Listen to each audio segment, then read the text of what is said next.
xibaar yu wér te wóor ca tàng ba abonnez-vous pour ngeen di mën di jot suñuy vidéo. mbégte ak bànneex li ñuy am yéen ñi nga xam ni yéen a ñuy topp ci chaîne bii di Buzz 221 HD ni ñu koy defee saa su ne rek di leen indil ay xibaar li ci gën a fes nag dañu daal di dem ci élection législative yi nga xam ne nag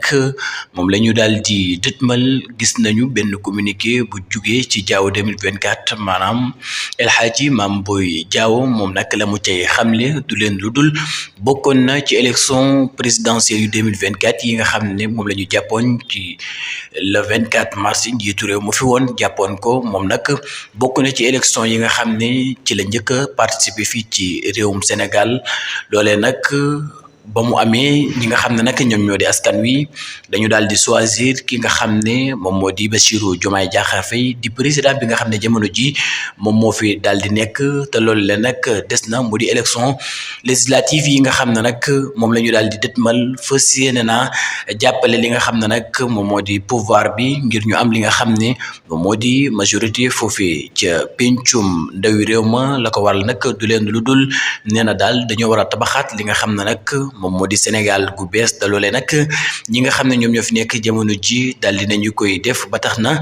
moom ñëw na ànd ak li nga xam ne moom moo di waa Pastef ngir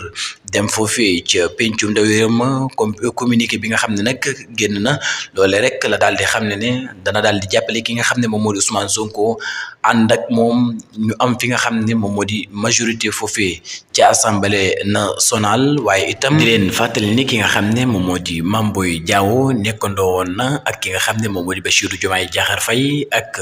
PM Ousmane Sonko foofee ca impôts et domaines comme nag ñoom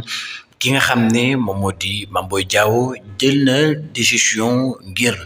jàppale ñi nga xam ne rek jamono ji ñoom la fi yàlla teg waaye itam ñi nga xam ne ñoom ñoo di sénégalais yi choisiral leen seen bopp kon nag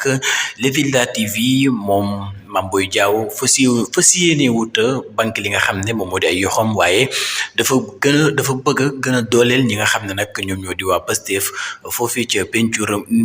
ndawi réew ma ngir ñu mën a am li nga xam ne nag moom moo di majorité waaye itam mën a liggéey liñ digoon li nga xam ne nag moom moo di askanu Sénégal